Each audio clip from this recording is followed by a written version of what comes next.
Hi, this is Joe Chambers. Thanks for watching Musicians Hall of Fame Backstage Vault Series. The Vault Series is a series of interviews that we shot starting back in 2004, 2 years before the Musicians Hall of Fame and Museum opened to the public.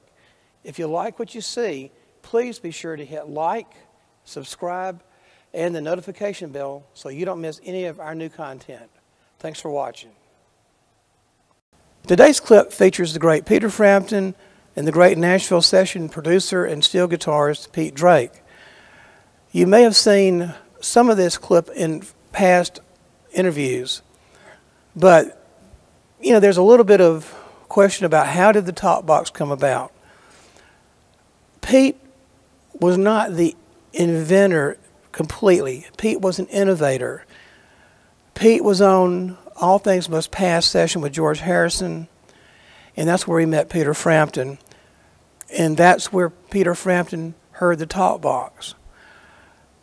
Peter's going to give his version of it.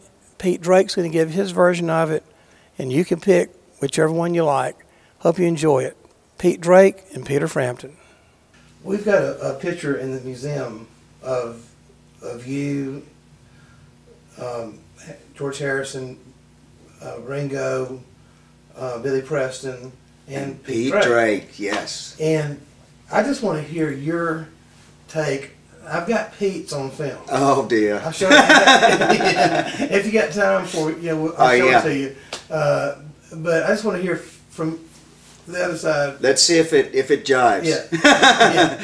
Well, I'd been doing the sessions at Abbey Road for George's album for a few days, and then he said, "I'm going to bring in Pete Drake from Nashville, to do the country ones." There were like 4 or 5, "If Not For You," which he wrote with Bob, and sorry, Mr. Dillon, and so all of a sudden, right next to me, he's right there, sets up his pedal steel, and lovely man instantly, he's so likable, and he was just all smiles and just great, and he started playing some beautiful stuff, and I wasn't aware at that time what his history was, I was then to find out. And I came up with a new pedal when Tammy Wynette was recording a song called "Stand By Your Man," and so I call it my Tammy Wynette pedal,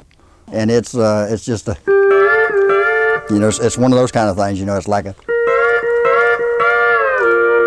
the old Bob Dylan.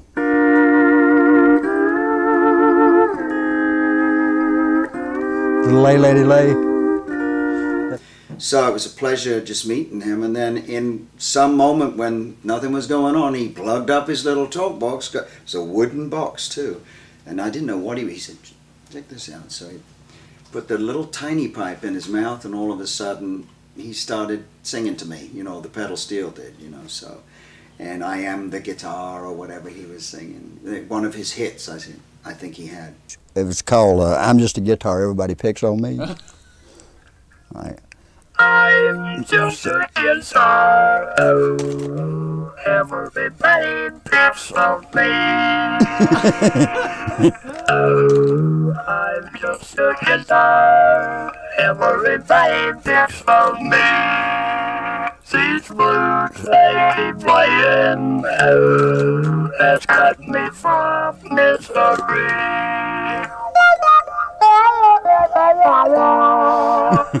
And so this was a sound that I'd heard. I thought I'd heard something like this on the radio in England. We had a station called Radio Luxembourg that came from Luxembourg, and it was at night time only. And their call letters were done with, I've forgotten the name of it, but it's another gadget that sounds like that thing you put to your throat, and very sort of computer-like sound. And so I'd always heard a sound like that, and then when he did that, it was like so many bells went off in my head. It was, my jaw dropped to the floor. I invented this thing in 1959, and I made a station break for WSM, and then every radio station in the world call me the next day, I think. And so I've done over 3,000 radio stations. And but if it's something like this. WSM Nashville, yippee! You know, those kind of things, you know. And let's see, we'll update it now. WSMC television, yippee!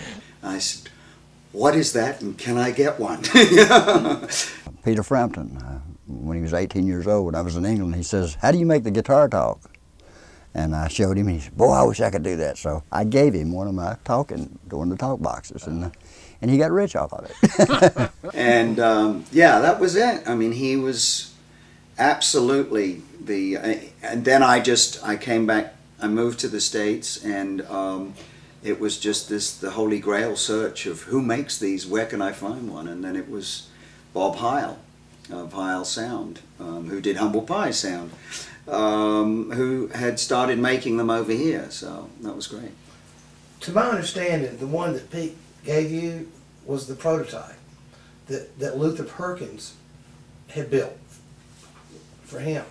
He told Luther how he wanted, Johnny Cash's guitar player. Right, right. And Luther was a mechanic, and he was very, I mean, when you go to the museum, you'll see Luther also was a knitter. He knitted sweaters and stuff like that. And he was very mechanical. And so Pete, showed him what he had. Luther built it, and to my understanding, that's the one that you got originally. No, I hate to. No, I never got one from Pete. Really? No. If you have Pete saying that he gave me one, he must have been mistaken, because I mean, I never got, unless it never got to me. Okay. Okay. Well, I'm pretty sure He gave me one. Where is it? You took it back. I need it.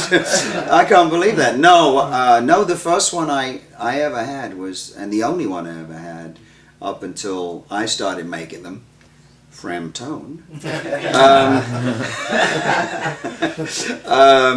Shameless. Was the Heil Sound one.